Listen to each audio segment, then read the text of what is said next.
di sekolah kita, di sekolah kita di grup Body School. Saya berterima kasih sama ibu-ibu sekalian mau bergabung di Body School kita semua. Ada di Body School sekolah Min 3 dan Body School dari MI Al Husna. Di sini juga selain dari Body School MI Al Husna ada juga Body School dari SDN Negeri. SDN Negeri ada Bu Aminah dari Jurangmangu, nanti mungkin bisa ajak pasukannya ya Bu Aminah ya. Nah, kemudian ada juga dari tim dari SMP. Tapi Bu Rita kayaknya belum bergabung. Mudah-mudahan nanti bergabung juga dengan kita semua. Ibu-ibu sekalian yang dirahmati Allah, hari ini hujan. Mudah-mudahan sinyal kita oke dan baik-baik saja. Bu Nuri, di Jogja aman? Man, habis hujan. Tapi enggak deres sih. Gerimis aja. Habis hujan ya malah ya kalau di Jogja. Baik, Bapak Ibu sekalian, sebelum kita mulai, saya mau menjelaskan beberapa tentang Body School. Bapak Ibu sekalian, di sini program kita adalah program pertemuan tatap muka sebanyak 8 kali pertemuan, tetapi jika nanti memungkinkan akan ada bintang tamu dari banyak teman-teman yang mau share ilmu kepada kita semua. Bapak Ibu sekalian, ibu-ibu sekalian, di sini juga kita melakukan ini dan insya Allah ada tantangan per tiap minggunya untuk di-share. Tantangan untuk meningkatkan atau mengetes apa yang sudah untuk mau mencoba melihat apakah kita sudah bisa melakukan apa yang kita tahu. Kita sudah bisa melaksanakan apa yang kita laksanakan, dan mudah-mudahan kita semua di sini tidak malu untuk bertanya, malu untuk diskusi apa saja yang sudah kita lakukan untuk anak didik kita. Sehingga kita di sini sama-sama belajar, saya juga masih belajar, teman-teman masih belajar, tidak ada yang lebih, tidak ada yang kurang, kita sama-sama belajar untuk dapatkan pembelajaran dan materi ataupun ilmu-ilmu baru untuk kita mendidik lebih baik lagi.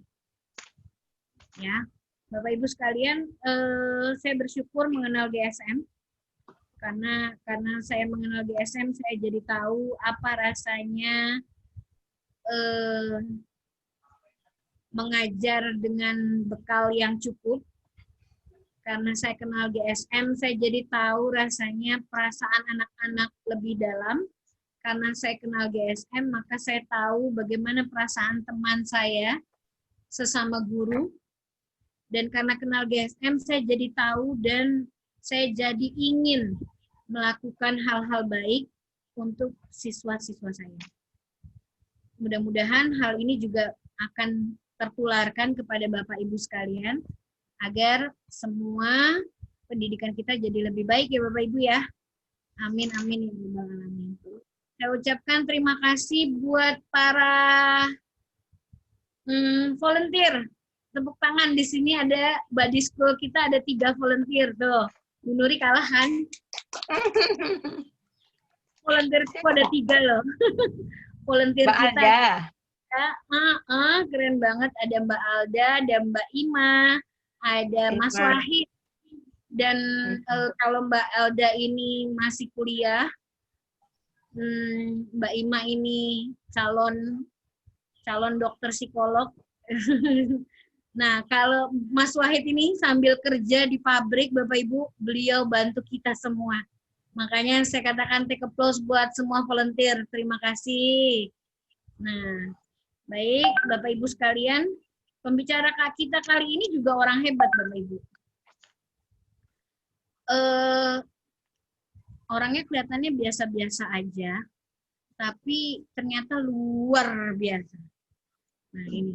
Boleh di zoom di Ibu Hoiri Nuriyah, Mbak Tuna. Jadi, kita bacakan CV-nya ya. Jangan kaget ya Bapak Ibu.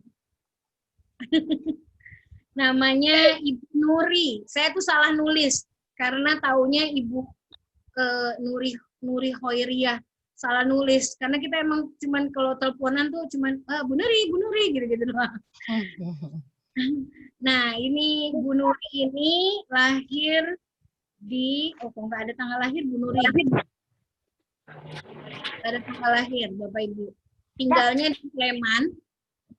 Bu Nuri lahir tahun berapa loh? 85, Bu. Ah, bohong banget. Nggak percaya. Ayo serius. Serius.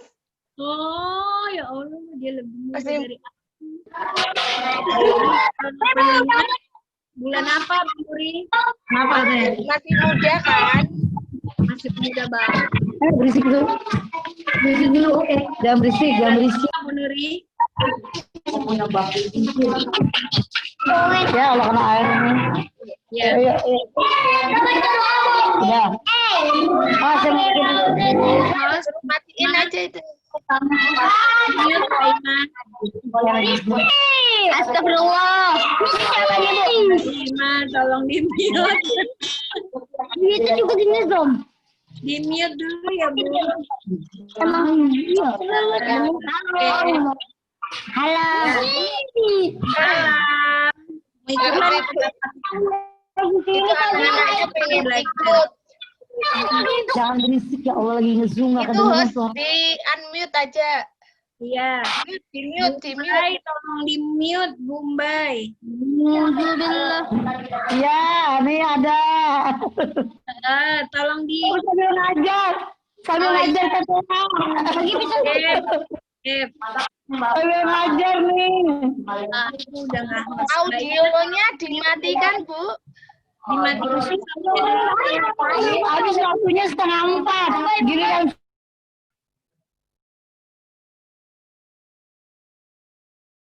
Aku nggak bisa, Mbak. Oke. Ya, Bu Nuri, alhamdulillah sudah hadir.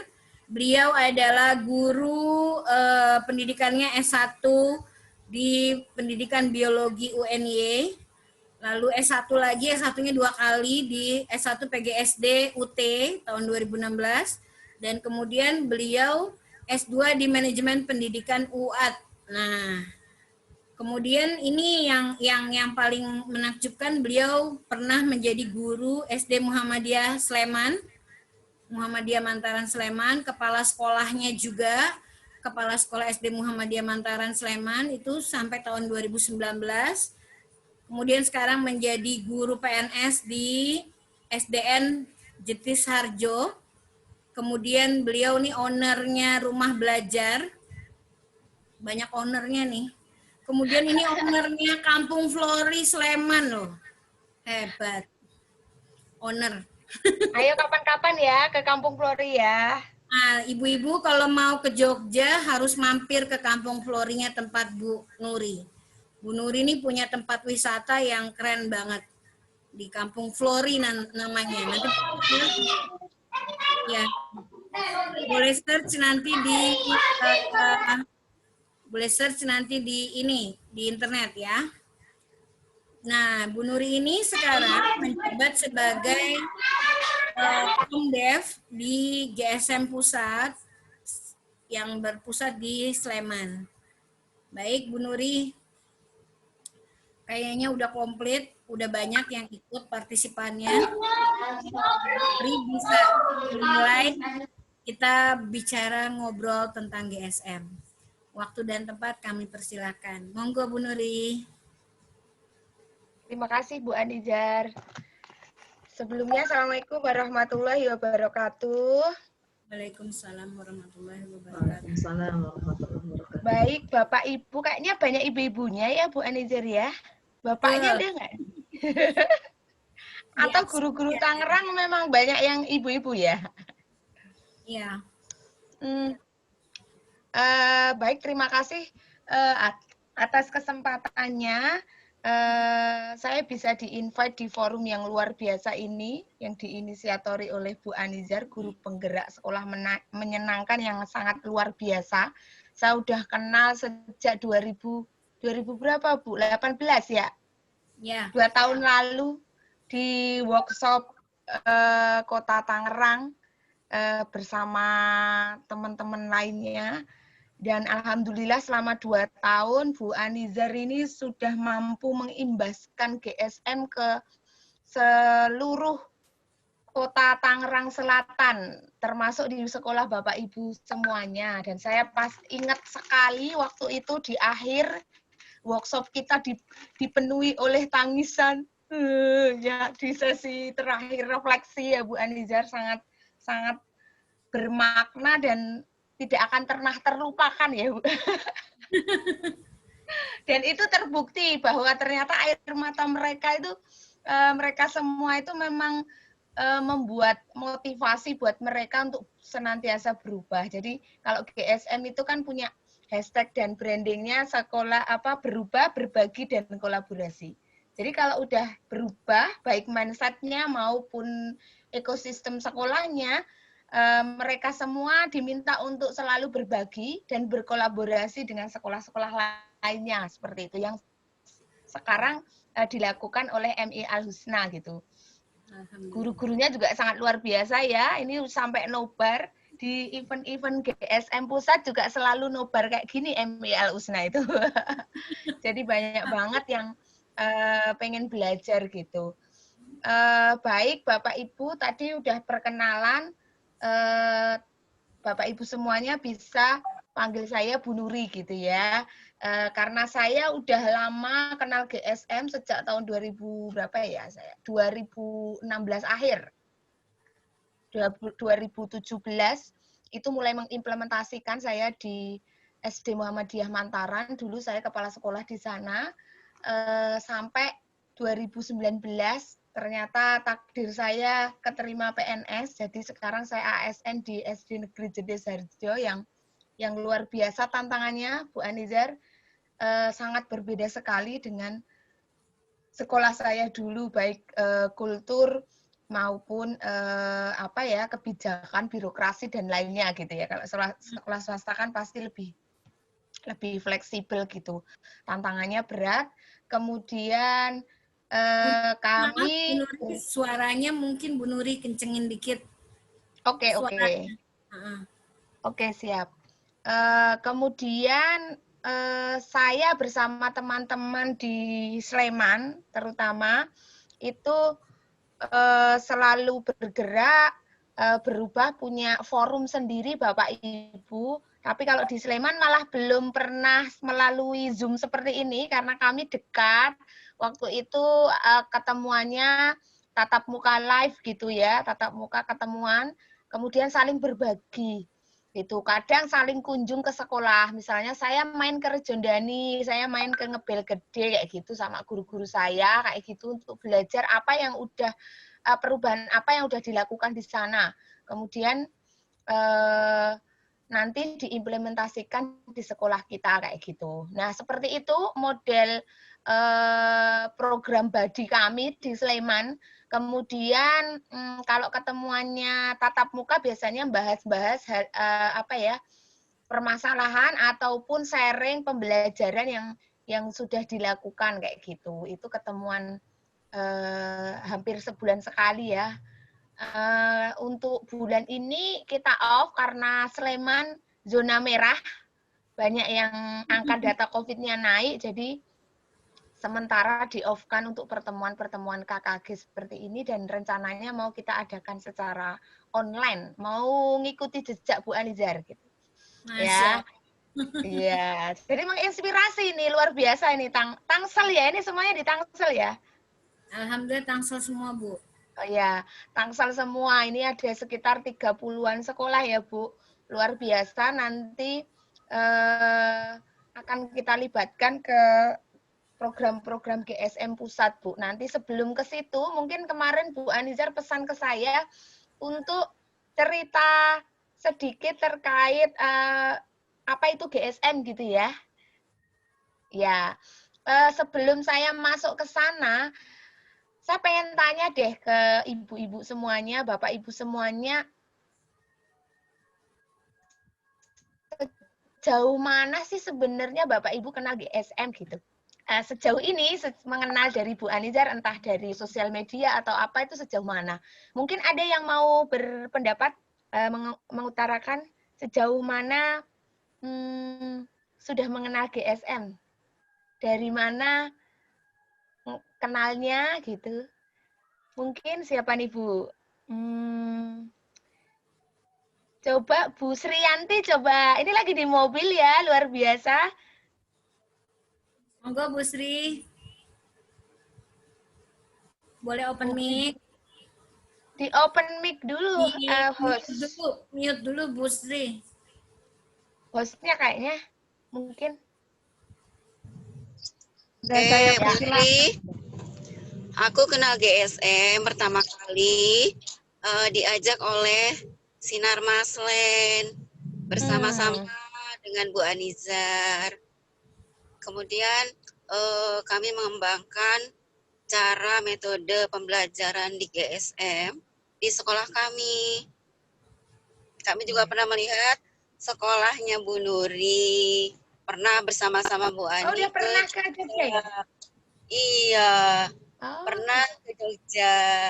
Iya. Terus guru-guru aku juga pernah 2 orang diutus ke Jogja. Tapi bukan biaya Sinar Maslen. Jadi mandiri ya, mandiri. Saya belajar banyak di sekolah-sekolah di Jogja. Oh iya, luar biasa. Berarti udah pernah main ke Jogja nih. Oke, berarti udah pernah udah workshop ya Bu ya? Berarti ya? Iya.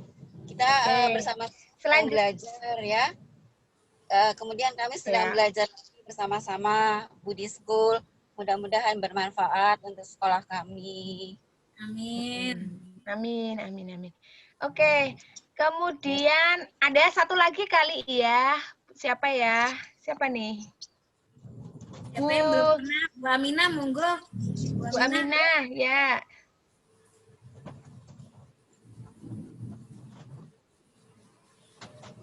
Mana Bu Aminah? Belum di unmute ya. Hostnya di unmute Mbak Ima, tolong Mbak Ima. Sudah diminta tapi belum di unmute oleh Bu Aminahnya ya. Bu Aminah, dibuka speakernya Bu Aminah. Nah, sip. Ya, Assalamualaikum warahmatullahi wabarakatuh. Waalaikumsalam warahmatullahi wabarakatuh. Ibu, bapaknya nggak ada ya? Bapaknya nggak ada. Perkenalkan, saya Ibu Aminah, SDN Jurang Mangu Timur 2. Saya sudah mengenal gerakan sekolah menyenangkan itu untuk lebih dekatnya lagi gitu ya, karena saya kenal dengan Ibu Wiwi Budiasih, ya. Ibu Wiwi kebetulan pas saya ke SDN Jurang Mangu Timur 2 itu di bulan November 2019. Kemudian saya kenalkan dengan guru-guru. Memang sih sebetulnya juga kalau di sekolah negeri itu ada GSBM, Gerakan Sekolah Bersih Menyenangkan. Jadi dilengkapi dengan GSM itu lebih sempurna lagi ya gitu. Kemudian kami minta sharing dengan Ibu Wiwik, juga Ibu dari SMP 20, Ibu apa lagi Bapak ya? Bu Heni ya? Bu Heni. Nah, betul. Dengan Ibu Heni dan Ibu Hajah ya Mariantiati NPD, kami mengadakan pembinaan dengan guru-guru. Alhamdulillah guru-guru sangat senang sekali. Kemudian insya Allah akan kami terapkan di sekolah di sekolah kami sekarang. Hanya kebetulan lagi semangatnya begitu Allah memberikan COVID kepada kita ya. Mudah-mudahan COVID-nya berlalu ya.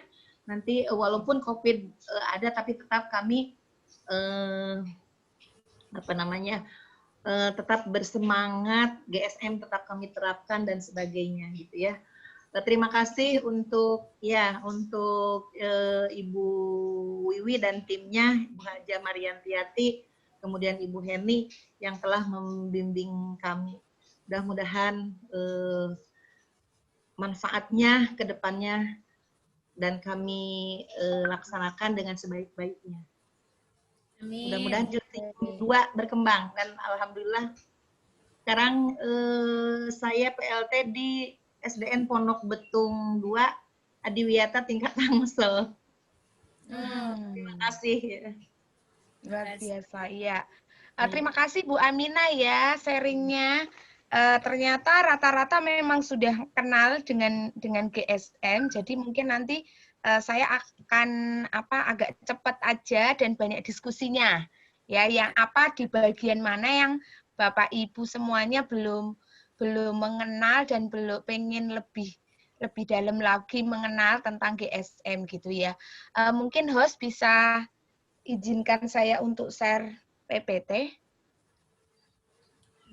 Ya, Mbak Ima. Bentar ya, Bu.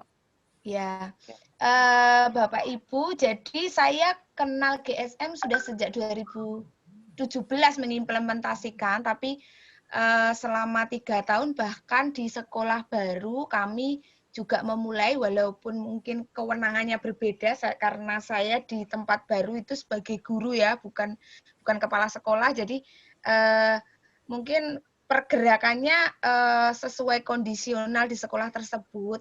Tapi alhamdulillah sosok kepala sekolah kami sangat support dengan GSM dan sudah gabung di sekolah GSM juga. Jadi tinggal bagaimana mengubah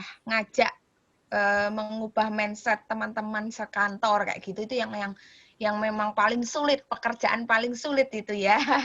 Nah, mungkin saya akan mengingatkan kembali terkait apa itu filosofinya kenapa ada GSM kayak gitu ya. Sebenarnya GSM ini diinisiasi oleh foundernya Bapak Muhammad Nurizal dan Ibu Novi Chandra. Mereka berdua itu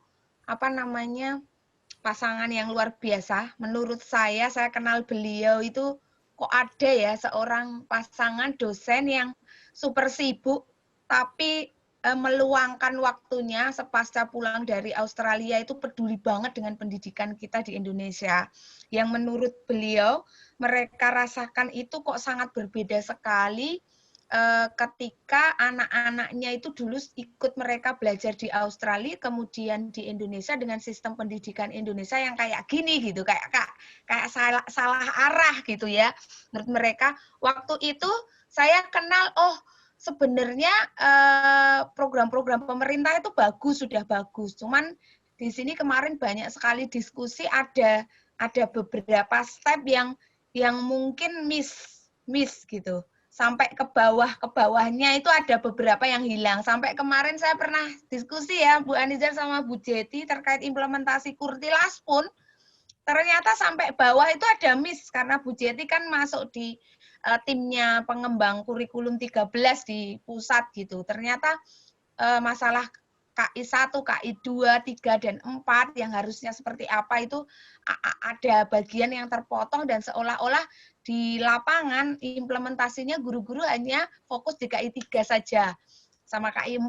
Rapotnya juga munculnya itu KI 1, KI 2 seolah itu nggak penting.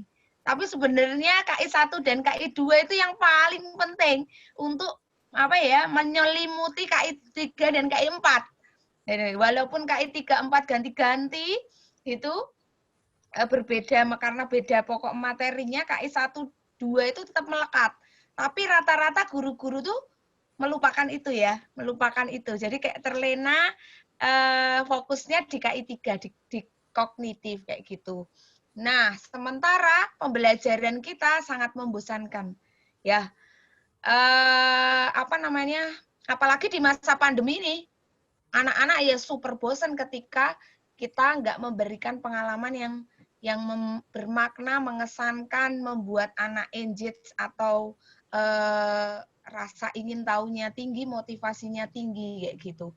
Ditambah lagi standarisasi tes. Sistem pendidikan kita kan menstandarkan semua aspek gitu kan ya. Ini ibaratnya kalau ada tes, semuanya tuh dites sama, yang diukur matematika, IPA sama bahasa Indonesia, 3 itu tok gitu ya. Itu seolah akhirnya guru-guru termasuk saya, guru kelas 6 sekarang, itu harus ngajar semuanya mata pelajaran, tapi yang diujiankan itu yang dianggap paling penting akhirnya cuma 3 mapel. Karena apa? Karena 3 mata pelajaran ini yang akan digunakan untuk menentukan nasib anak-anak di jenjang berikutnya. Nah, akhirnya guru-guru fokusnya di situ. Ditambah lagi ada standarisasi ranking, misalnya di kabupaten ini ranking berapa hasil ujian nasionalnya, seperti itu. Sehingga terkesan sistem pendidikan kita tidak memanusiakan ya. Masa misal anak yang potensinya di olahraga harus diukur hanya di sektor matematika saja kayak gitu. Matematika, IPA, padahal anak tersebut potensinya nggak di situ gitu. Nah, ditambah lagi Bapak Ibu, kumpulan administrasi, beban administrasi kita gitu ya. Nah, yang banyak banget harus kita penuhi gitu. Belum lagi kalau akreditasi sekolah ya. Nah, dan belum tentu juga sekolah yang akreditasinya bagus, kok proses pembelajarannya itu benar-benar bagus, mengedepankan karakter sesuai tujuan sekolahnya gitu. Karena apa? Karena instrumen akreditasinya kan hanya dokumen base gitu. Tidak evidence base gitu ya, proses base gitu. Enggak seperti itu kan, bagaimana penilaian masyarakat terhadap sekolah itu enggak didetek sampai segitunya. Tapi alhamdulillah kementerian sudah mulai berbenah, dari administrasi saja sudah disederhanakan ya Mas Nadiem, sudah menyederhanakan format pelaporan administrasinya, tidak perlu berlembar-lembar RPP-nya gitu. Yang penting ada tujuan, proses sama penilaiannya. Kemudian kabar terbaru, instrumen akreditasinya Bapak Ibu, besok lagi tidak banyak dokumen base, yang biasanya Bapak Ibu lembur 1 hari, 2 hari, yang bisa dipenuhi, bisa nggak dilakukan aja, diadakan bukti. Dokumennya itu udah A bisa A nanti kayak gitu. Nah, besok lagi tidak bisa seperti itu. Karena harus ada evidence base, bukti yang nyata, dan hasil penilaian masyarakat sekitar, orang tua, wali murid itu juga akan ditanya gitu.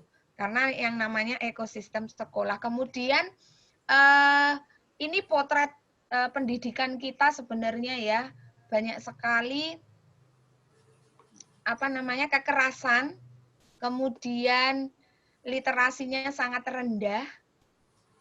70% orang, ini survei penelitian, 70% orang dewasa di Jakarta kurang mampu mencerna tulisan panjang atau opini. Tidak hanya di Jakarta, Bapak Ibu, di Jogja aja yang notabene kota pelajar, itu masih banyak anak-anak kelas di taraf kelas anak A, kelas 4 SD, itu mencerna, memahami bacaan aja kurang. Karena literasinya rendah tadi, gitu ya. Nggak tahu, nggak paham itu. Apa maksudnya gitu tulisan itu. Ada juga anak-anak yang udah pandai baca nulis tapi nggak tahu paham apa maksudnya gitu. Gitu. Kemudian ternyata hanya 1% orang dewasa Jakarta memiliki kemampuan literasi aras tinggi yang bisa sampai menganalisis dan sintesis. Itu cuma 1%, bayangkan. Kemudian nilai UKG, semuanya udah pada UKG kan, termasuk saya juga udah 2015 lalu. Sudah sertifikasi karena UKG-nya di atas rata-rata, jadi dipanggil cepat. Saya termasuk orang yang bejo, gitu ya, beruntung. Itu hanya 53% dan calon guru 44%. Coba, kalau KKM, Bapak Ibu nentuin KKM itu biasanya kan 70 ya. Berarti yang lulus tuh belum 70 ke atas, kan ini cuma 53 UKG-nya guru-guru kita itu. Itu aja kita udah stres banget ya, mau UKG aduh gimana ya, besok bisa ada isunya nggak cair loh nanti sertifikasinya kalau UKG-nya rendah dan sebagainya. Kita stres banget. Nah, apalagi anak-anak kita ya yang setahun berapa kali tes itu. ya. Kita aja orang dewasa mau dites pakai UKG. UKG kan ibaratnya ujiannya nasional guru-guru gitu ya. Wah, besok mau ujian itu aja udah aduh mumet piye kayak gitu. Nah, kemudian peringkat indeks inovasi biasanya pakai tes PISA gitu. Itu kita ranking 100 dari 141 negara indeks inovasi. Kalau PISA, kalau skor PISA nomor 3, berapa ya? 3 atau 4 ya dari bawah se-Asia Tenggara itu, Mak. Nah, ini.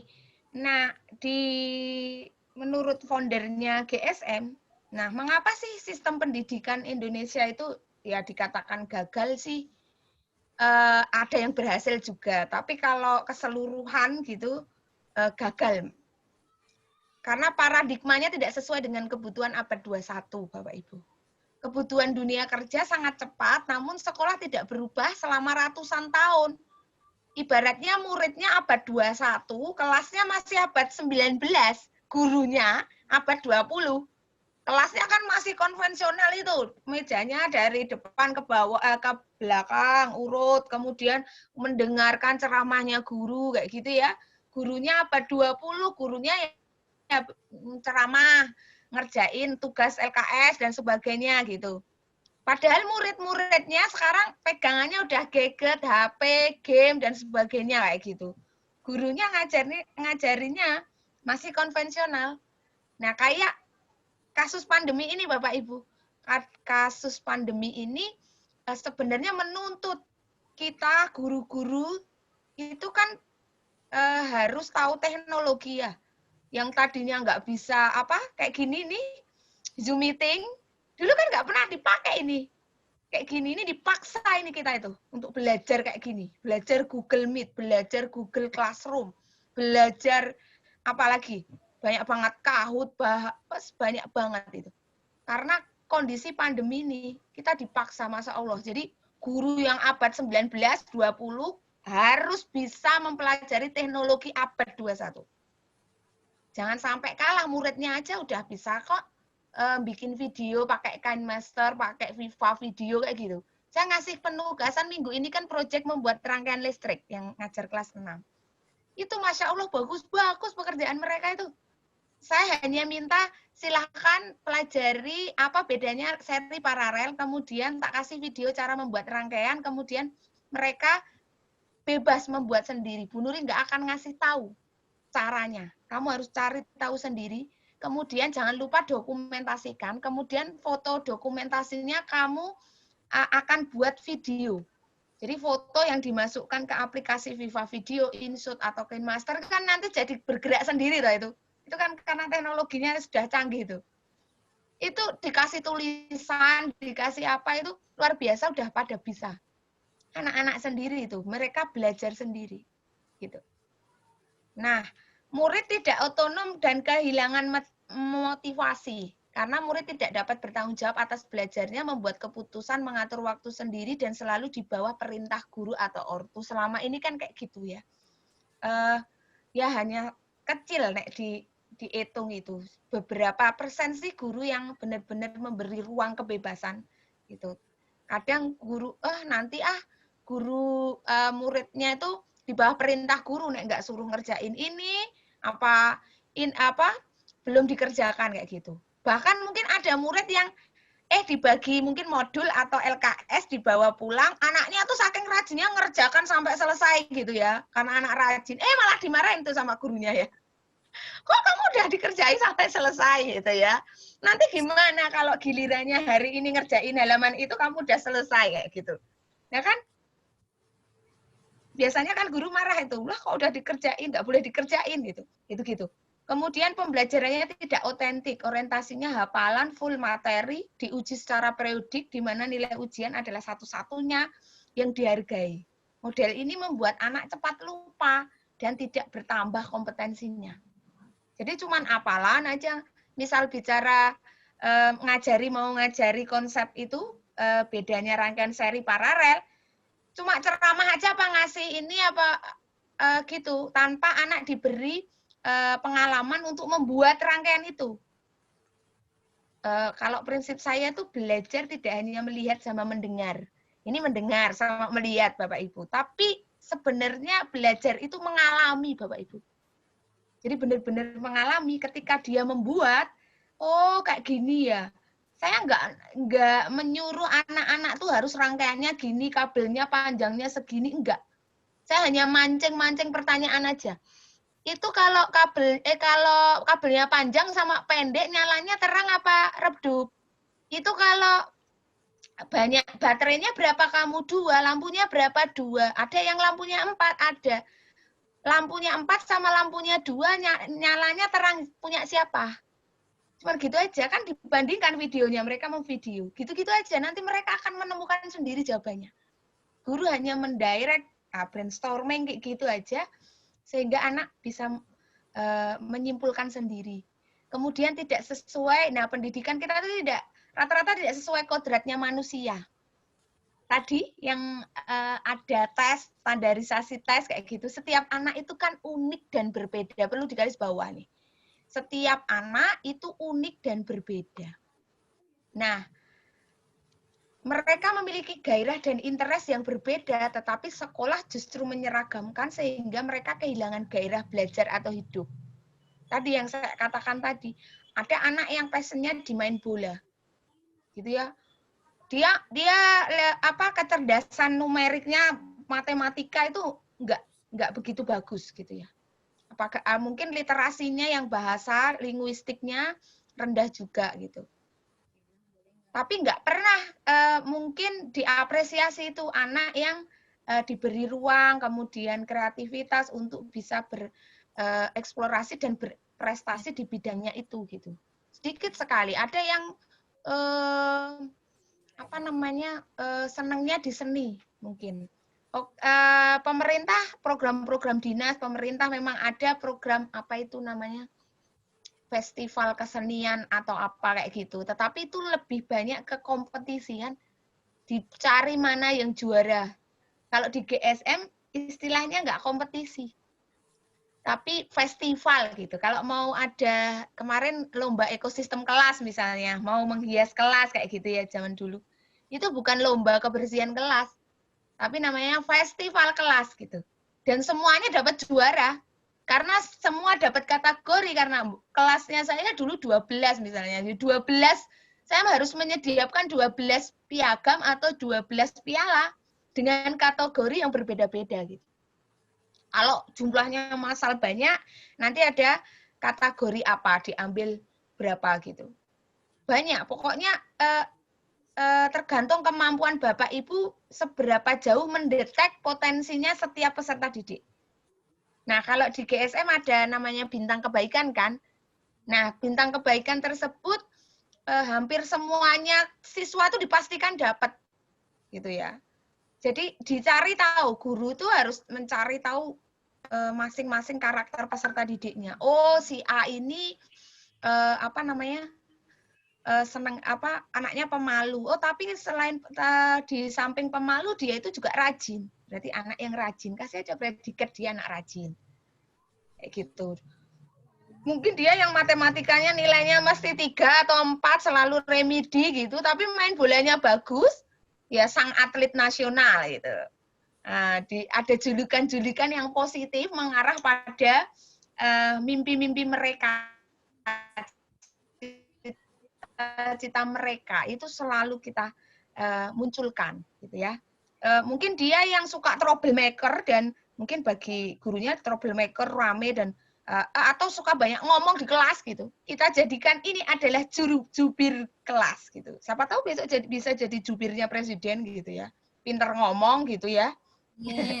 Amin. Ya gitu. Jadi mungkin di balik kelemahan-kelemahannya mereka itu pasti ada kelebihannya. Nah, tugasnya guru tuh mencari kelebihan-kelebihannya itu. Pasti ada keunikan-keunikan di situ. Ya.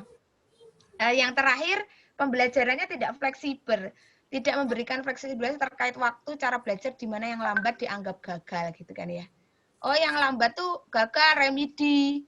Berarti kamu harus ngulang ya. Padahal kemampuan anak menyerap pengetahuan kan beda-beda. Tadi terkadang mahir di matematika tapi lemah bahasa dan sebagainya kayak gitu. Nah, Hal-hal seperti itu harus kita ubah Bapak Ibu. Mindset kita nggak boleh lagi ngikut-ngikut yang guru-guru yang menganggap apa, ya enggak aku ikut aja, pemerintah kayak gini, remedi, ujian dan sebagainya. Kemudian ini sebenarnya ada tantangan baru. Pendidikan di era digital ya, dampak dunia digital. Apalagi sekarang. Kelihatan banget kan ini semua serba digital di masa pandemi gitu. Ini ada yang mau masuk. Ini bahasanya tinggi semua tapi Bu Nuri. Oh iya. Nah, dampak dunia digital di revolusi industri 4.0. Ya. Bapak Ibu, saya hanya garis bawah gini. Nanti ancamannya secara global era digitalisasi akan menghilangkan sekitar 1 sampai 1,5 miliar pekerjaan sampai tahun 2025. Karena digantikannya posisi manusia dengan mesin otomatis. Sekarang aja di Korea apa mana gitu, Korea kalau nggak salah. Rumah makan itu sudah tidak ada waitress-nya Bapak Ibu, nggak ada pegawainya, semuanya mesin.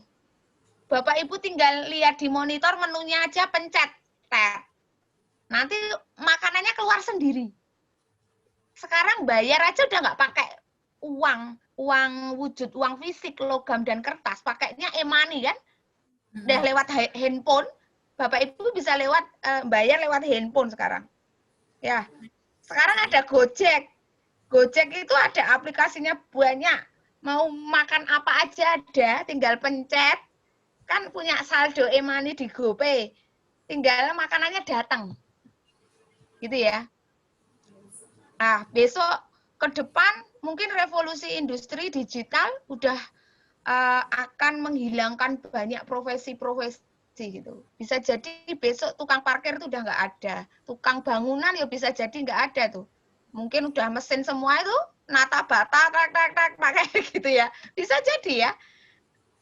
Waitress, pegawai bank itu mungkin nggak ada. Mungkin ke bank mau ambil uang gimana, sekarang mesin ATM ada. Nabung aja bisa lewat mesin ATM sekarang. Udah nggak ke bank lagi gitu ya. Jadi mungkin akan terkurangi. Kemudian akuntan bisa jadi aplikasi keuangan udah serba canggih. Ya. Nah, tugas kita Bapak Ibu sebagai guru menyiapkan generasi ke depan. Anak-anak kita itu besok ketika sudah lulus di pendidikan, dia akan mungkin bekerja, tantangannya. Ya, jadi orang sukses, cita-citanya mau jadi dokter, dokter yang seperti apa? Mau jadi polisi, polisi yang seperti apa?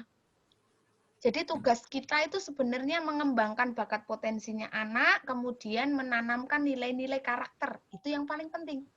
Nggak ada tujuannya pendidikan itu mencapai nilai maksimal atau anak yang cerdas, kemudian lulus ujian nilai sekian, itu kan nggak ada di tujuan pendidikan sebenarnya gitu ya. Kemudian ini Bapak Ibu, skill di industri masa depan, ya, kemampuan, tantangan-tantangan kita ini sebenarnya yang paling tinggi Bapak Ibu ternyata ini complex problem solving. Jadi yang kemampuan memecahkan masalah, ya, itu yang ternyata yang paling tinggi harus kita tanamkan ke anak. Yang dibutuhkan itu. Kemudian yang kedua social skill, kemampuan untuk melakukan koordinasi, negosiasi, ngajak, mentoring, kepekaan, memberikan bantuan, lebih ke empati, kayak gitu ya. Itu nomor 2. Kemudian proses skill. System skill, baru terakhir, Bapak Ibu ini cognitive abilities. Ya, itu 15%. Nah, berapakah konten skill? Konten skill itu pelajaran itu, konten materi-materi yang Bapak Ibu sangat resah ketika nilainya anak-anak 3, 4 terus remedi, kemudian nggak iso tidur, nilainya berapa? Biasanya kayak gitu ya. Saya juga kayak gitu dulu. Oh iya ya, ternyata itu tuh kenapa harus resah? harusnya kita sangat resah ketika anak-anak kita ada yang mencuri, kemudian kok datangnya terlambat, nggak disiplin, kayak gitu-gitu ya. Itu harusnya kita resah banget, sekarang harus resah itu. Kemudian males, nggak mau ngerjain gitu ya. Dikasih masalah, kok malah lari dari masalah, gitu-gitu, nggak termotivasi ya. Itu sebenarnya kita harusnya lebih resah daripada nilai anak-anak kita 3 atau 4 di mata pelajaran itu, karena kemampuan konten mau menuntaskan itu hanya 10% nih yang dibutuhkan di era industri masa depan nanti, gitu ya. Paling terakhir fisik ya, kemampuan fisik gitu 4%, karena udah banyak mesin dan sebagainya kayak gitu. Nah, oleh karena itu maka GSM itu muncul, For Future School. Jadi karena GSM itu adalah gerakan akar rumput ya, yang pengen mengembalikan ajaran Ki Hajar Dewantoro. Sekolah itu adalah taman yang menyenangkan dan memanusiakan anak-anak gitu, menghargai anak-anak gitu. For Future School, untuk sekolah di masa depan. Ya, seperti apa sih sekolah di masa depan itu untuk menghadapi industri digital 4.0, revolusi industri tadi? Nah, ini harus sehat sekolah tuh. Dirancang untuk meningkatkan kehidupan setiap siswa yang terlibat, tumbuh menggunakan siklus biologis alami. Kemudian ecological itu komunitas, ekosistem, sebuah ekosistem sekolah itu yang menyediakan ke siswa untuk dapat mempelajari berbagai kemampuan dan sosial hingga matematika. Semuanya kulturnya membentuk kultur yang positif gitu. Ya, kemudian fairness, harus adil. Ini keadilan ya. Guru menghargai semua siswanya dan memperlakukan dengan penuh kasih untuk memberikan yang terbaik. Tidak beda-bedain. Gitu. Kemudian kalau sekolah-sekolah konvensional itu fokus akademik, kalau sekolah-sekolah GSM itu peduli pada pengembangan pribadi secara keseluruhan, baik fisik, emosi, maupun intelektual dan karakter. Kemudian membangun individual talent atau kemampuan bakat potensinya anak, karena pada dasarnya anak itu adalah unik, gitu ya. Jadi pribadi-pribadi anak siswa itu kita kembangkan, kita optimalkan bagian mana mereka itu menonjol gitu. Kemudian membuat siswa itu lebih produktif untuk meningkatkan ekonomi, berikan siswa dengan inovasi dan keterampilan. Kemudian lebih ke skill kayak gitu ya, life skill. Ya, untuk bertahan di dunia tanpa batas, siswa perlu memiliki harga diri dengan memahami dan menghargai budaya. Nah, ini juga penting untuk memahami budayanya sendiri kayak gitu. Nanti akan kita stimulus untuk berlatih empati dan menghargai budaya orang lain. Mungkin ini yang saya rasakan benar. Saya di sekolah dulu, sekolah Islam Muhammadiyah gitu. Sekarang saya di sekolah negeri yang multicultural kan. Ada yang agamanya Katolik, Kristen gitu. Bahkan saya sekarang di kelas yang ada agama Katolik dan agama Islam gitu. Mereka cara ibadahnya berbeda. Ya, harus dipahamkan, oh kalau itu nggak makan itu. Oh ini hari raya, oh maaf dia lagi puasa. Kamu nggak boleh makan, bisa nggak toleransi makannya sembunyi dan sebagainya. Nah, kayak gitu-gitu. Dulu saya di sekolah lama jarang, sekarang tantangannya saya harus memahamkan itu. Budayanya berbeda gitu. Ada anak pindahan juga ya, berasal dari Ambon yang kulitnya hitam kayak gitu-gitu kan. Saya benar-benar harus mengedukasi murid saya yang lain untuk memahami budayanya mereka. Ada yang karakter anaknya tuh suaranya keras-keras kayak saya kayak gini ya. Ada anak yang dia itu memang suaranya lembut. Gitu. Itu ada. Nah, itu saya harus mengedukasi teman yang lainnya bahwa kita semuanya itu berbeda. Nah, di GSM kayak gitu tuh penting banget. Dan kita ajarkan. Sama terakhir nih yang paling penting malah menurut saya, membangun empati. mendidik anak itu tadi menjadi warga negara yang welas asih, terlibat secara politik untuk membantu masyarakat. Kemudian di masa pandemi ini mungkin empatinya kita rangsang untuk senantiasa berbagi. Kemudian berempati kondisi orang tuanya, mungkin ada beberapa keluarga atau orang tua yang kena PHK akibat pandemi dan sebagainya. Apa yang dirasakan, apa yang kamu pikirkan, pakai metode sosial emotional learning ya, SEL, kayak gitu. Itu kemudian ini tadi kompetensi-kompetensi untuk masa depan yang harus dimiliki siswa, dan inilah yang sebenarnya dibangun di GSM, sekolah-sekolah GSM. Ada curiosity, empati, ya, keseimbangan emosi, makanya ada sel, metode sel di GSM. Kemudian pendidikan kewarganegaraan gitu ya.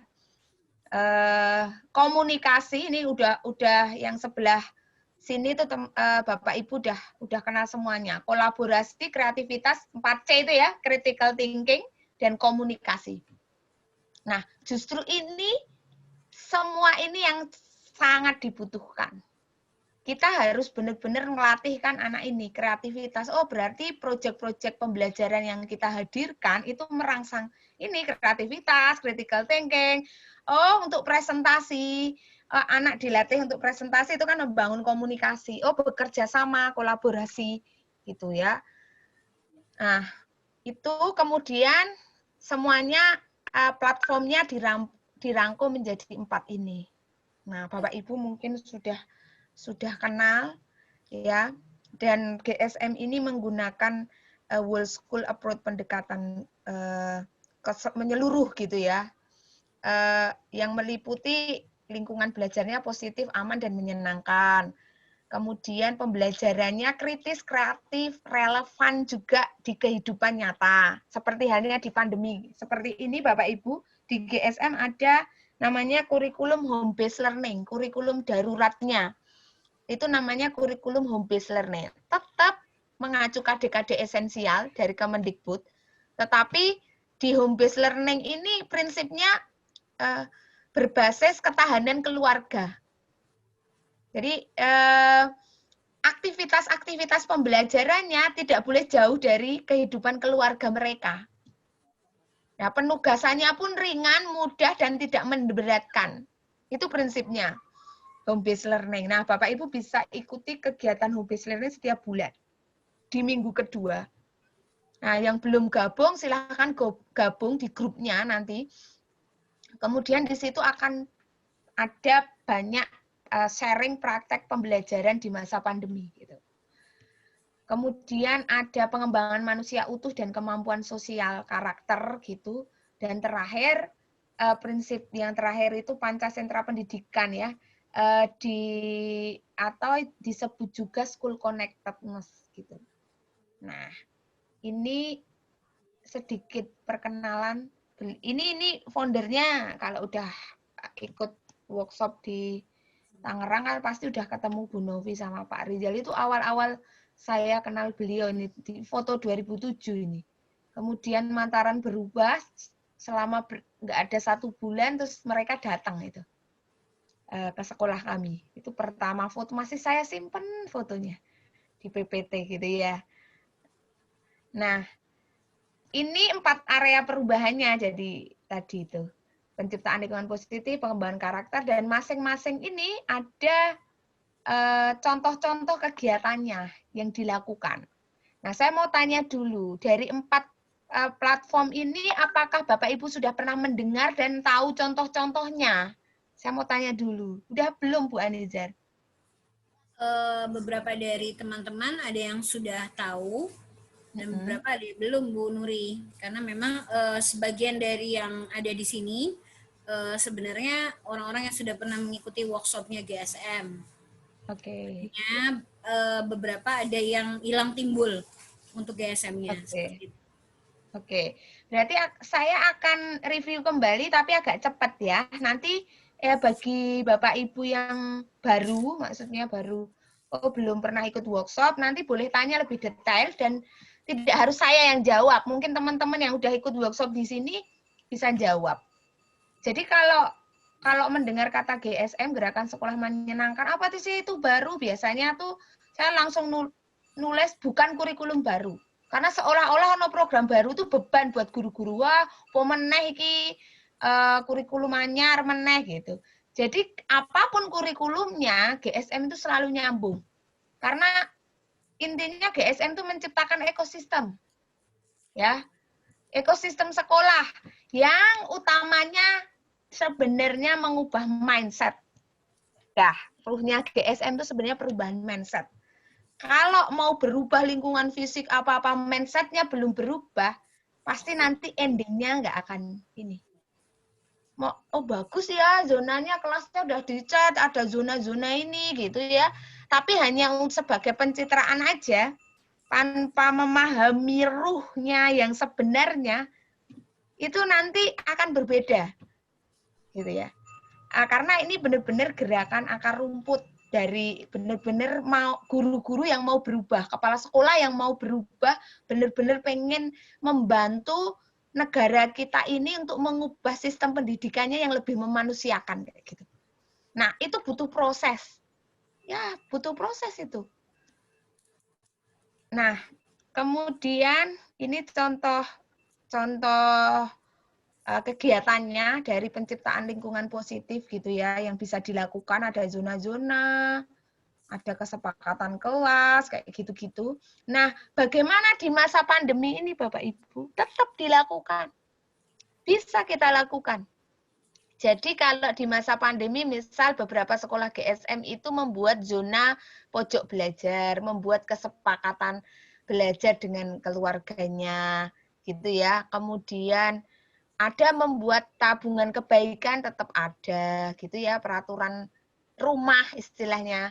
Kalau ada materi hak dan kewajiban kayak gitu, nah itu bisa dimasukkan itu, membuat kesepakatan di rumah pekerjaannya apa gitu. Nah kebetulan sih contoh saya tuh terinspirasi dari GSM juga di keluarga saya karena kebetulan 2 minggu ini pembantu saya cuti gitu ya, 2 minggu. Terus saya bikin kesepakatan sama suami sama anak saya kelas 3. Suami saya itu kerjaannya adalah mencuci baju. Gitu. Saya kesepakatannya gitu. Saya gosok, tapi laundry. Tapi laundry. Pinter kan Bu Aniza? Pinter Pak Tanto yang suruh nyuci. Ya. Terus anak saya yang nyapu sama cuci piring. Itu pekerjaan rumah yang harus diselesaikan. Saya tugasnya gosok, tapi saya nggak ada waktu, akhirnya laundry. Tapi yang penting tanggung jawab saya beres gitu. Gitu. Itu karena 2 minggu ini nggak ada pembantu, ternyata susah juga. Merasakan begitu besarnya jasa pembantu. Seorang pembantu aja rumah tangga aja harus punya skill kayak gitu ya. Yang nggak biasa kan pasti nggak punya skill kayak gitu, juga susah. Nah, ini zona-zona emosi kedatangan. Nah, kemudian bagaimana menggali emosi-emosi siswa biasanya bisa dilakukan lewat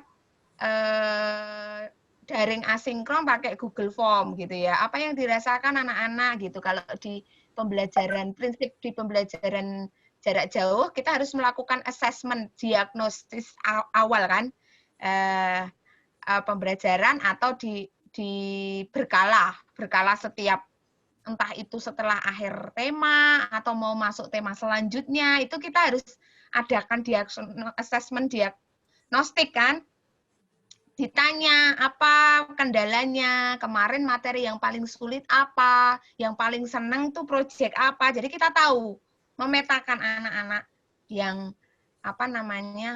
senang dengan proyek apa, itu bisa menentukan untuk langkah tindak lanjut kita, bagaimana strateginya kayak gitu.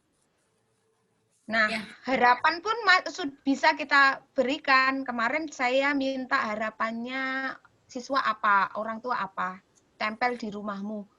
Kebanyakan itu, hampir semua harapannya semoga pandemi segera berakhir. Hampir semua orang tua sama anak-anak itu nulisnya itu harapannya gitu ya. Kemudian zona karya, ini saya terinspirasi di sekolahnya anak saya. Ternyata juga bisa di kamarnya itu, nih kamarnya anak saya, itu tugas-tugasnya kan biasanya hanya lewat foto pengumpulannya. Fisiknya itu kita minta mereka untuk menempelkan di rumah, sudut-sudut rumahnya, di dekat pojok-pojok belajarnya mereka.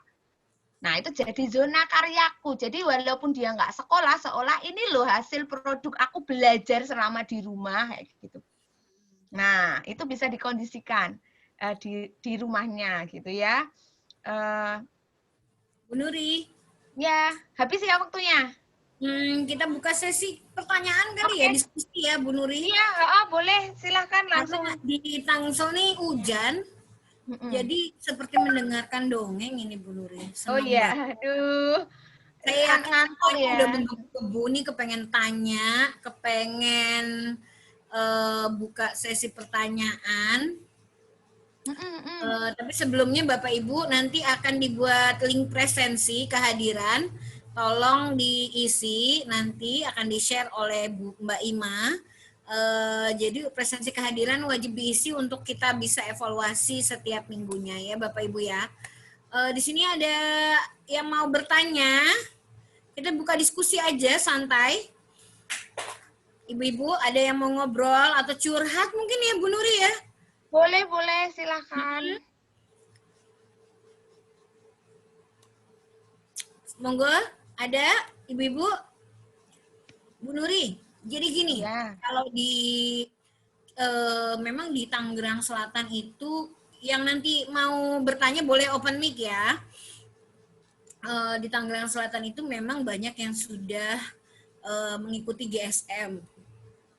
Hanya saja memang polanya zona-zona itu masih hanya berupa tempelan belaka, dalam artian yuk dibuat tempelan-tempelan. Gimana sih biar kita tuh memaknai namanya zona-zona itu dan bisa dijalankan secara konsisten.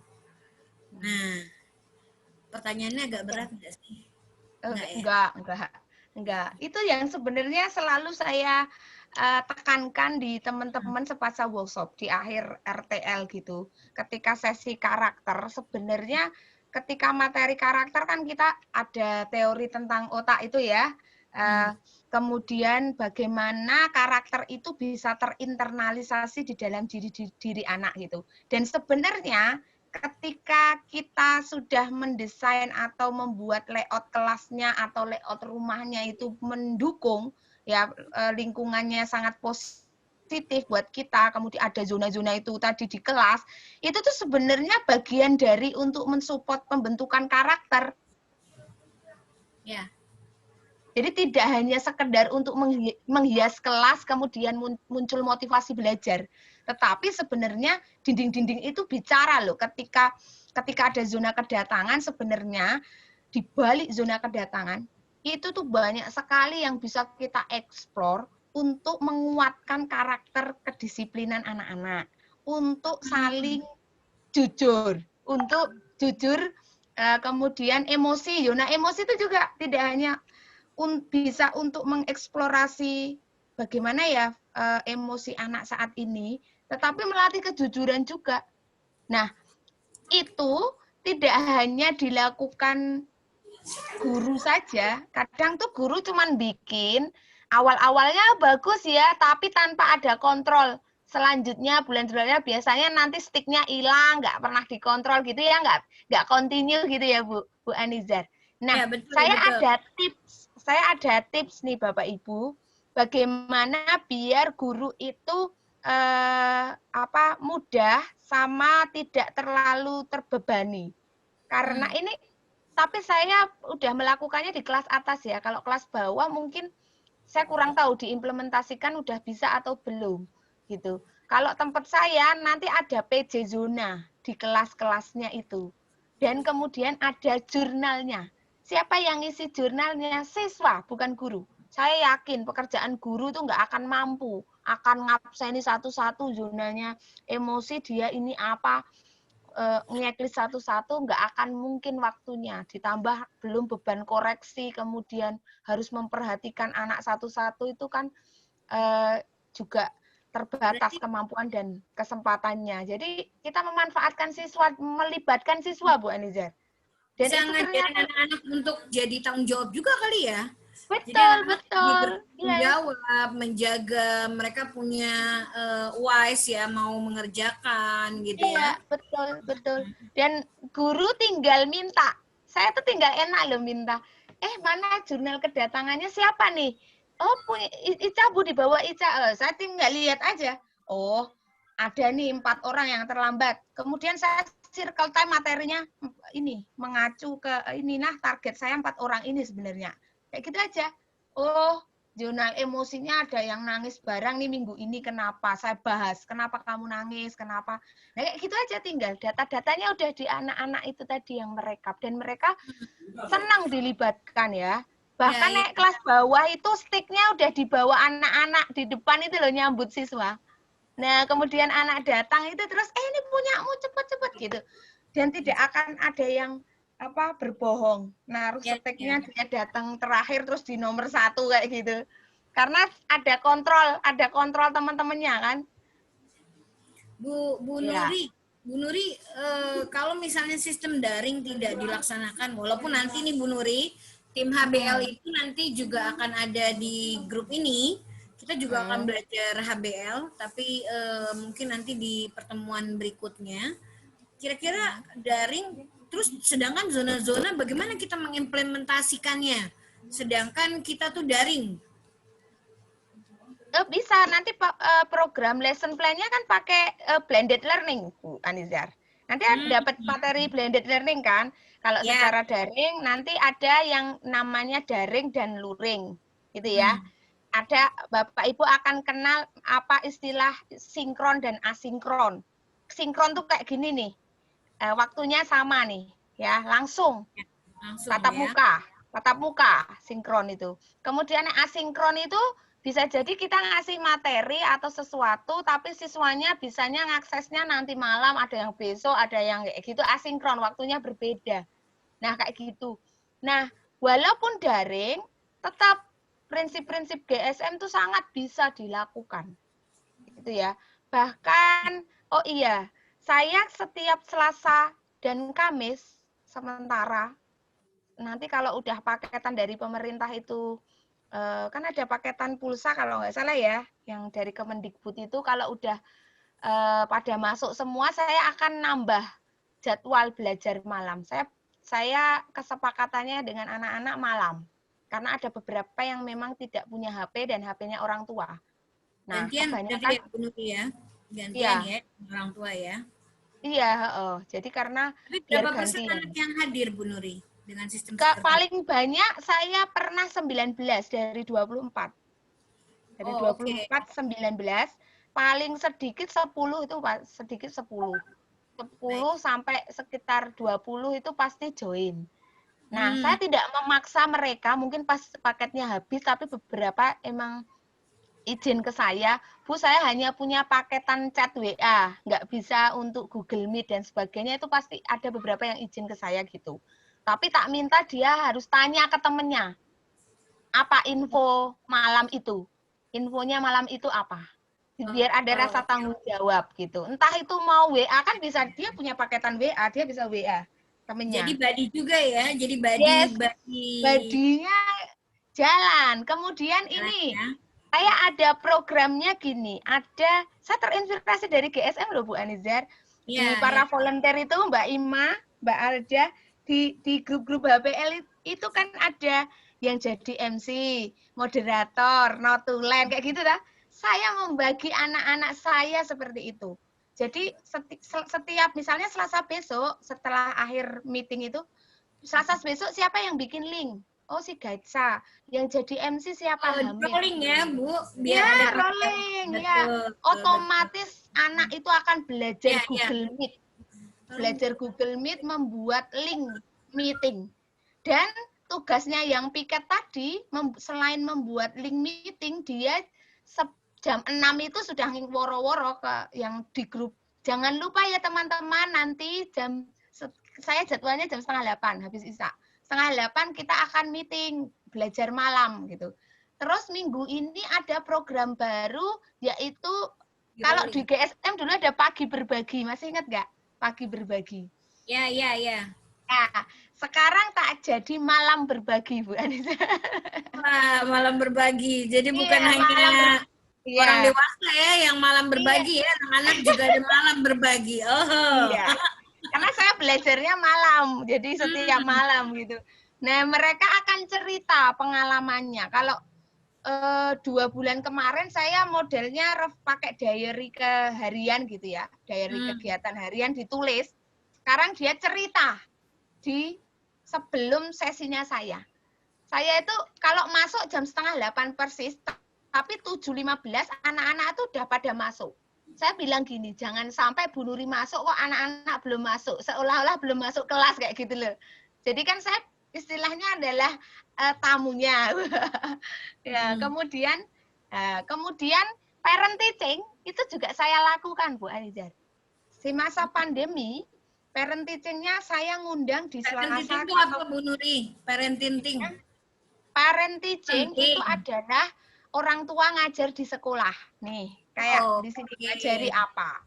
Tapi di masa pandemi ini secara online seperti ini. Jadi saya ngundang wali murid untuk di Selasa atau Kamis malam selama misalnya 2 minggu sekali atau sebulan sekali sebagai guru tamu, narasumber tamu. Gitu. Terserah dia mau ngajari apapun, gitu. Nah, kalau offline tentu saja bisa ini ya keterampilan yang bisa kita ajarkan, tapi kalau online kayak gini biasanya kan hanya ceramah gini aja sama ngasih gambar-gambar kayak gitu. Berbagi video dan sebagainya. Kemarin saya ngundang guru kelas 11 sama suami saya sendiri tak jadiin guru tamu gitu di kelas saya. Nanti boleh ya Bu Anizar atau Bapak Ibu guru di sini yang ini Bu Anizar yang tertarik menjadi guru tamu di kelas saya bisa hubungi saya. Setiap Selasa dan Kamis malam di jam. Jadi wali murid diajak untuk sharing ya, jadi guru tamu ya. Ya. Untuk penggantinya parent teaching. Ya. Bu Nuri, kita waktunya sudah mepet, tapi saya mau tetap ada partisipasi dari teman-teman. Ada yang mau open mic. Bu Nuri tolong aku dijadiin host. Karena host berpindah ke Bu Nuri. Oh gitu ya? Teman-teman ada yang mau sharing? Boleh Bu Anizar saya. Oh iya boleh Bu Mila. Ya silakan Bu Mila. Ya, gini Bu Nuri, terima kasih, menginspirasi sekali ya. Ini kan saya megang kelas 1 ya Bu Nuri ya. Ini saya juga alami di rumah sendiri juga, kebetulan anak saya juga kelas 1. Saya pernah membuat HBL itu berbentuk zona kesepakatan, masuk ke PKN, terus SBDP-nya juga masuk ya ketika menghias dengan bahan alam gitu. Cuman ya tadi memang kendalanya, saya sendiri nih yang di rumah gitu. Anak saya sendiri tuh kayaknya cuman pas tahunnya awalnya doang dia senang menghias. Pas kesini-sininya ya memang sih saya juga sebagai orang tua tetap kontrol juga dia gitu. Dek, ingat gak di tadi zona kesepakatannya apa? Dia paling tersenyum-senyum gitu. Dek, ini, jadi memang kalau trik-trik yang untuk kelas bawah ini nih gitu. Dan kalau saya sendiri gini ya, Bu Nuri sharing juga mungkin buat teman-teman, kan biasanya kami seminggu sekali Zoom meeting dengan anak-anak, dan itu benar, itu hal yang sangat dinanti-nantikan oleh anak-anak ternyata Zoom meeting itu. Kata mereka, saya senang ketemu dengan bu guru, saya senang ketemu dengan teman-teman. Dan saya selalu di akhir Zoom itu kepada anak-anak saya selalu bilang, ucapkan terima kasih, peluk ayah bundamu, karena mereka sudah mengajar kalian di rumah. Dan itu benar-benar ini sekali gitu, kena sekali. Dan ya subhanallah anak saya punya anak yang agak kinestetik anaknya gitu. Ibunya cerita timbul ya, Bu Mila ya. Iya benar. Ibunya cerita, Bu Mila itu kalau hari Jumat itu yang dia tunggu-tunggu katanya. Aku pengen ketemu dengan teman-teman, aku pengen ketemu dengan guru. Dan pernah saya kalau untuk Google Form untuk menanyakan harapan atau apa gitu ya perasaan mereka, saya belum pernah karena masih kelas 1, paling secara lisan aja. Dan ternyata pas saya tanyakan apa yang mereka sukai, mereka lebih senang bentuknya praktek. Itu aja sih. Wah, keren ya. Ketimbang memang kan kami punya aplikasi yang yang e-learning itu. Jadi memang kami coba combine antara GSM bisa dimasukkan ke sana. Yaitu jawaban anak-anak itu ternyata saya suka kemarin Bu membuat ini. Ternyata mereka lebih suka dengan praktek seperti itu. Dan ini mungkin Bu Nuri punya trik-triknya sehingga saya bisa mengecek gitu ya untuk yang di rumah-rumah itu seperti apa, karena ya sinyal tampaknya Bu Mila. Ya. Saya keliru jadiin Bu Mila host. Keliru nanti Bu Mila suruh. Iya. Keliru. Nanti Bu Mila suruh jadiin host. Jadi Bu Mila mungkin juga sinyalnya juga lagi nggak kuat tuh kali kayaknya. Ya. Kalau untuk anak, iya memang kendalanya kemarin ketika sharing guru-guru kelas bawah itu memang kesulitan untuk anak-anak kelas bawah karena dari segi mungkin beberapa anak kelas bawah kelas 1, kelas 2 itu kemandiriannya belum muncul kayak gitu ya. Tapi nggak apa-apa, menurut saya gini, setiap anak itu akan menemukan kapan dia akan menemukan passion-nya dan kapan dia akan bisa memaknai apa yang dilakukannya. Yang penting kita sebagai yang penting kita sebagai orang tua dan guru tidak boleh menyerah.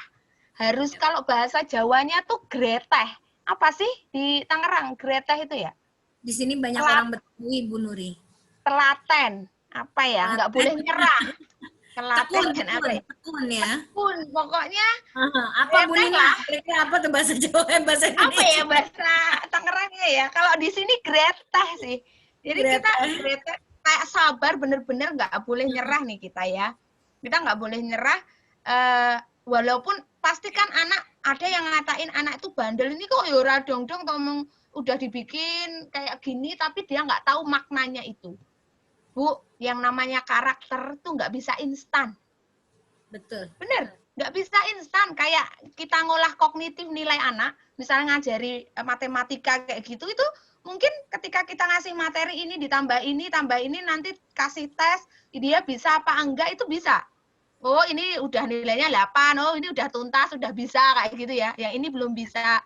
Ada, kalau kognitif tuh bisa instan mungkin, satu minggu bahkan sehari anak yang daya tangkapnya cepat gitu. Kalau yang namanya karakter itu nggak bisa instan. Bisa jadi apa yang kita lakukan, yang kita treatment ke anak-anak sekarang, nanti kita panennya anak-anak di SMP nanti. Ya. Di SMA nanti itu aku keinginan, oh iya, karena itu buah dari apa usaha kita yang kita tanamkan, karakter yang kita tanamkan ke anak-anak. Ya. Jadi makanya kita harus continue terus Bu Ani ya.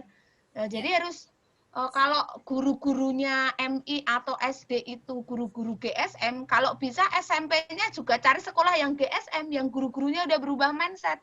Biar terus itu diingatkan tuh karakter itu nggak boleh putus itu. Semuanya terus kayak gitu. Sehingga nyambung gitu kan ya. Sekarang banyak Bu di Jogja yang anak-anaknya lulus di Mantaran, Rejondani, Ngebel Gede itu cari sekolah SMP yang GSM juga itu. Karena memang istiqomahnya karakter itu terbentuk dari pola-pola pembiasaan yang dilakukan setiap hari ya Bu Nuri. Betul.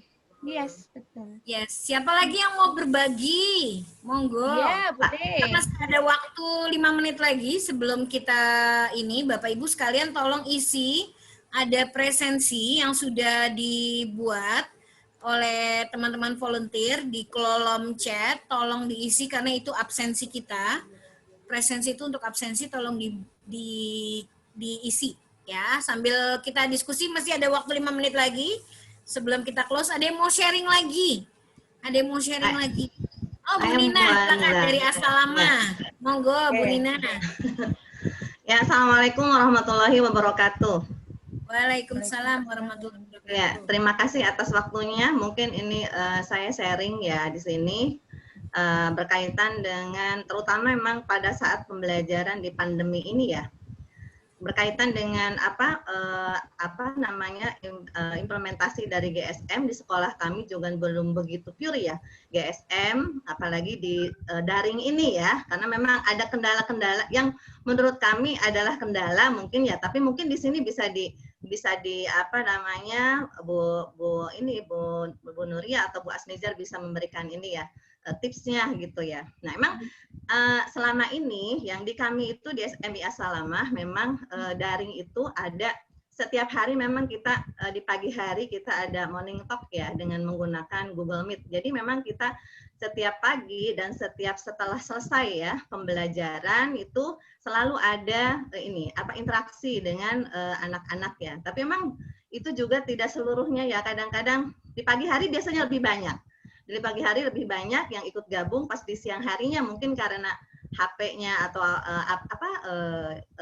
alatnya ya ada yang dibawa orang tua atau bagaimana gitu. Jadi itu biasanya tidak lengkap. Nah, kami juga insya Allah sih untuk perasaan ya ini emosi anak-anak selalu kita gali gitu ya. Apakah senang? Tapi kadang-kadang gini, apakah kalian senang hari ini? Senang, Bu. Kenapa senangnya? Ya senang aja gitu ya kadang-kadang ya. Nah, ada yang seperti itu ya. Ada juga senang karena bertemu dengan teman-teman, senang bertemu dengan guru-guru ya. Nah, cuma di sini ada satu hal yang kami memang merasa ini dengan terutama pembentukan ini ya, pengembangan karakter gitu tadi ya. Tentang terutama di sini kami memang, saya kebetulan mengajar kelas 5 ya. Di kelas 5 setiap pagi itu kami selalu bertanya subuhnya siapa yang tadi pagi sholat subuh gitu ya. Kemudian satu-satu itu kita tanya, terus jam berapa kalian sholat subuh gitu, karena ini bagi kami hal yang penting ya. Di masa pandemi ini sangat rentan gitu ya.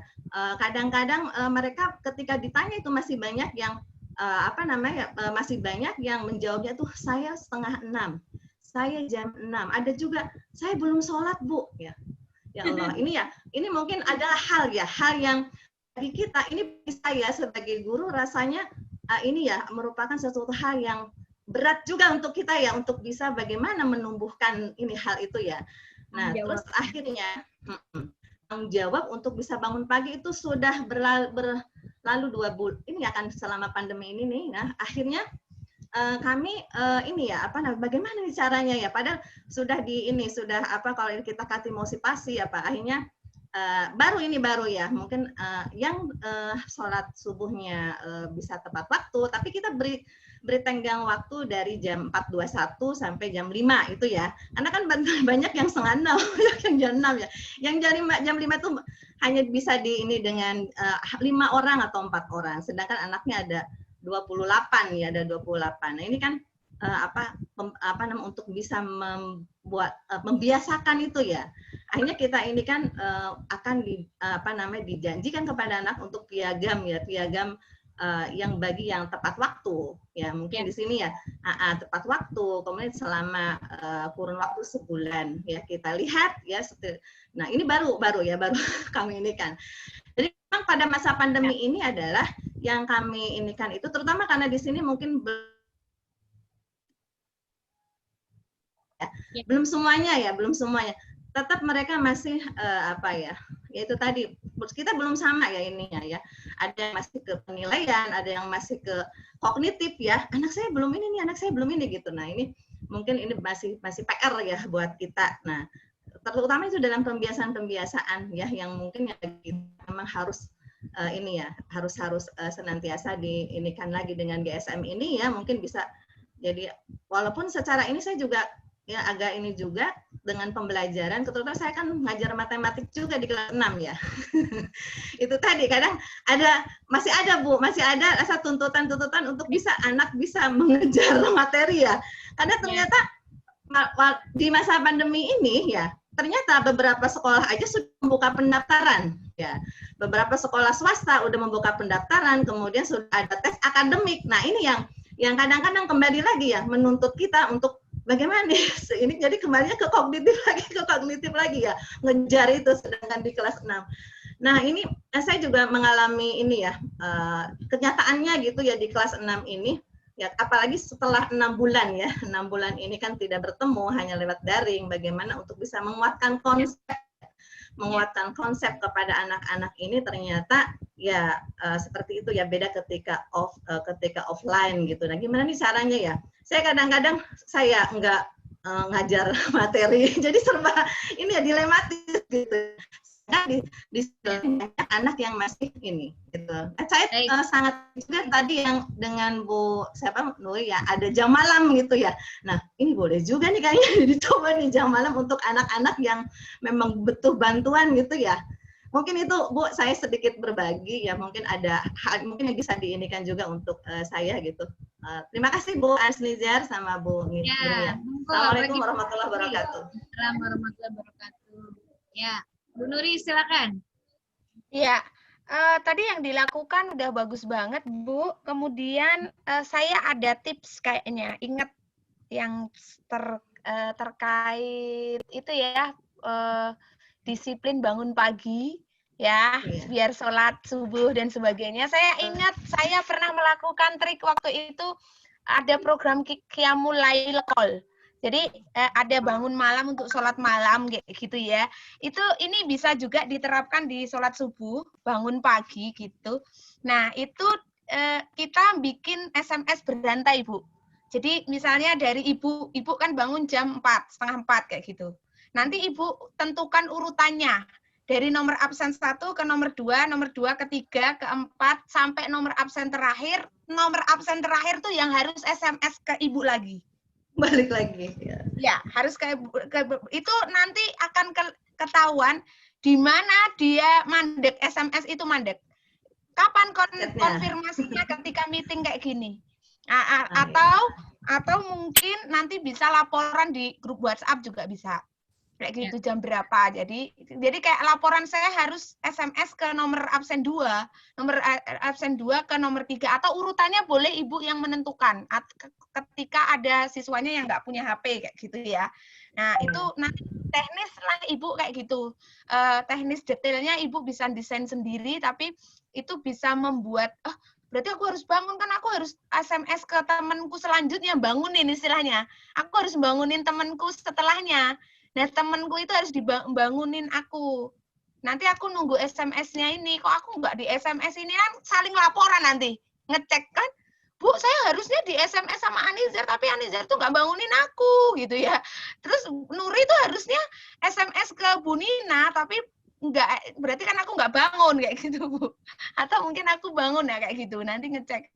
Lucu, nggak apa-apa. Sesekali kita Google Meet cuma hanya ngeceknya ini lucu, nanti seru-seruannya kayak gitu tuh membangun kayak engagement anak-anak atau keterlibatan anak-anak kayak gitu. Kemudian yang masalah konten materi kelas 6 bener banget Bu, itu saya juga ngerasain. Cuman sekarang saya gini, sekarang kan basisnya zonasi kalau di tempat kami di Sleman, Jogja gitu ya. Jadi besok saya sudah petakan ini anak-anak yang memang saya punya assessment di awal, ini anak yang kemampuan kognitifnya memang sekian, nggak bisa dioptimalkan kalau besok benar masih ada ujian, itu anak ini nilainya nggak bisa maksimal di atas sekian, gitu saya sudah bisa memprediksi dan memetakan. Nah ini karena zonasi, zona ini bisa masuk SMP ini, dan saya udah detek ini mau pengen ke SMP mana aja. Nah treatmentnya nanti berbeda-beda. Saya punya anak satu yang nggak pernah ngumpul tugas, motivasinya sangat rendah, orang tuanya memang sibuk bekerja dagang. Saya hanya target anak ini, bukan nilai Bu, dia hanya termotivasi mau untuk mengerjakan tugas dari saya, atau mau ngikut Google Meet kayak gini, karena nggak pernah mau ikut Google Meet, belajar malam, sama ketika dulu pernah tatap muka, nggak pernah datang. Dia jelas-jelas ngomong sama saya tuh nggak mau. Itu kan benar-benar problem motivasinya sangat rendah. Jadi saya baru ketemu pertama karena awal-awal kan jadi wali kelasnya udah pandemi. Jadi ini gimana ya? Udah saya orang tuanya saya panggil, saya bikin kesepakatan sama orang tuanya, tugas kita Pak Bu hanya membuat Mas Rio termotivasi aja. Dia mau menerima apa yang stimulus yang saya berikan, dia mau ngerespon. Itu aja udah luar biasa. Itu dulu. Ya. Kalau itu udah belajar baru nanti tambah ini. Jadi lebih ke problem motivasi. Saya nggak nuntut dia ngerjain tugas apa bener salahnya berapa. Dia udah kirim ke saya, nggak tak koreksi ya Bu, udah tak apresiasi setinggi-tingginya. Itu aja dulu. Dia mau ngerjain aja dulu, bukan bener salahnya berapa. Saya nggak pernah koreksi punyanya Rio. Lo ngumpulin aja enggak. Gimana mau ngoreksi? Ya. Nah, itu Baik. mungkin itu. Ya, Terima kasih Bu Nuri. Mudah-mudahan Bu Nina puas ya dengan jawaban. Nanti kalau ada pertanyaan lagi, insya Allah kita buat link di grup. Kita sharing ya, biar grup kita ramai. Dan mudah-mudahan kali ini teman-teman yang close mic-nya, mudah-mudahan bisa berpartisipasi, jadi aktif. Tetapi mungkin satu kesimpulan, kalau misalnya di kelas 6 memang saya lebih banyak menggunakan sistem motivasi body ya, kalau di sekolah kita. Jadi mereka bisa termotivasi dengan temannya. Ada anak yang unggul di ngaji, maka dia bisa memotivasi temannya, bikin tips-tips gimana biar unggul mengaji. Gimana sholatnya tepat waktu, gimana ibadahnya baik. Karena tadi kembali lagi yang mau kita bangun adalah karakter. Baik teman-teman, ini Bu Nuri, ini sebenarnya kita semangat banget ya. Cuma waktunya sudah lewat 16 menit dari waktu belajar kita. Saya berharap mudah-mudahan minggu depan teman-teman juga hadir lebih awal agar bisa kita restart sesuai waktu yang sudah ditentukan dan kita dapat belajar lebih banyak lagi sehingga forum diskusinya juga lebih seru, punya teknik-teknik pertanyaan-pertanyaan yang bisa kita jadikan apa yang sudah kita lakukan minggu ini dan minggu sebelumnya. Baik, teman-teman, sebelumnya sebelum kita tutup, kita berikan apresiasi dulu buat teman-teman yang buka mic. Terima kasih yang open mic. Karena yang open mic dikit banget, aku nggak bisa lihat wajahnya. Nah, Buka aja dulu, saya mau foto ya. nih. Boleh buka dulu, kita mau foto. Wes, ayo teman-teman, dibuka mic-nya. Monggo. Kan tak kenal maka tak cinta loh. Videonya, ya. Open mic. Tuh kan, Bu Indah baru ketahuan lagi megang gendongan. Oh enggak, pakai baju batik dia. Ayo, open mic. Siapa lagi? Bu Maswana. Ayo, Bu Maswana. Open video, Bu Anijar. Ayo, open video. Iya, ada Bu Iza. Ayo, siapa lagi? Bukan guru Alusna, bukan. Ini guru Alusna lagi pada makan dia. Itu di ujung. Ada Bu Ita, ada Bu Neramalia. Apa kabar Bu? Bu Aji. Ada Bu Neneng, ada Bu Yulia. Alhamdulillah. Kita foto dulu. Pakainya kena aja ya Bu. Oh iya. Nggak apa-apa. Kan biar kenal mana sih Bu Neneng yang kemarin videonya di-share terus tuh. Gitu loh. Nah, saya seneng ya kalau ada teman-teman udah melakukan satu report pembelajaran di grup. Dan itu ingat ya Bapak teman-teman sekalian, bukan makin habis, tapi makin banyak ide-ide kita nanti yang bisa kita lakukan. Ya. Jadi mudah-mudahan kita makin akan terus menginspirasi. Oke, kita foto dulu. Saya hitung sampai 3 ya. Sebentar. 1, 2, 3. Oke, sekali lagi. 1, 2, 3. Oke, satu lagi. Ya, grup sebelah. Gaya bebas, gaya bebas. Gaya bebas, gaya bebas. 1, 2, 3. Ya. Lagi, satu lagi. Banyak Amir. 1, 2, 3. Kalau baik nggak teriak-teriak. Seneng ya bisa ketemu. Ternyata rame, ada yang sambil megang anak, ada yang sambil ngajar. Terima kasih. Sebelum ditutup, teman-teman jangan lupa isi link presensi dan saya akan sebutkan siapa yang dapat piagam kebaikan. Ya, terdisiplin, datang awal waktu. Ada Bu Latifah. Yeay, tepuk tangan buat Bu Latifah. Terus Guru saya. tersemangat ada Bu Amina. Tepuk tangan buat Bu Amina. Ada terantusias Bu Umbai. Sebenarnya saya nggak tahu namanya Bu Umbai siapa ya Bu Umbai? Nurbayina, Bu. Apa? Nurbayina. Oh, Ibu Nurbayina. Nih walaupun sambil ngajar tapi tetap ngikutin kita nih, Masya Allah. Kemudian senang berbagi ada Ibu Nina Marliana.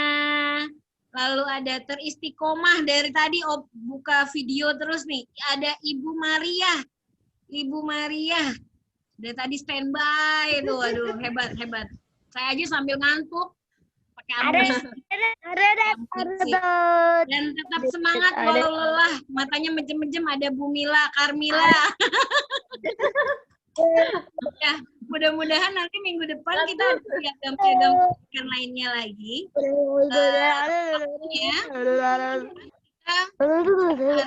Hari Selasa ya Bapak Ibu. Hari Selasa kita mulai, Selasa besok. Terima kasih saya ucapkan buat Bu Nuri. Bu Nuri ini sibuknya luar biasa. Kadang-kadang jam 12 kita masih kontak-kontakan untuk ngomongin GSM. Bagaimana biar anak-anak bahagia. Ya Bu Nuri, terima kasih ya. Di sela-sela kesibukannya. Ya, semuanya. Baik teman-teman. Terima kasih Bu Nuri, sehat terus. Ya. Teman-teman sekalian, sekian. Jangan lupa isi presensi, karena kehadiran teman-teman di presensi membuat kita nanti akan untuk absensi di sertifikat 32 JPL-nya. Oke? Jangan lupa nanti per minggu depan kita rubah hari di hari Selasa pukul 15.30. Terima kasih untuk kehadirannya. Kita ucapkan hamdalah, alhamdulillahirrabbilalamin. Wassalamualaikum warahmatullahi wabarakatuh. Waalaikumsalam warahmatullahi wabarakatuh. Terima kasih Bu Amina, boleh besok. Terima kasih Bu Asnizar. Terima kasih Bu. Dadah. Mohon izin live Bu Amina, duluan, Bu Ani. ya. Izin live ya Bu. Terima kasih Bu. Lihat HP-nya. Terima kasih Bu Neneng, Bu Indah. Ya, sama-sama Bu Aja. Neng Wita, Bu Sanija. Terima kasih semuanya. Nah, izin live ya Bu. Ya, makasih. Assalamualaikum. Assalamualaikum warahmatullahi wabarakatuh.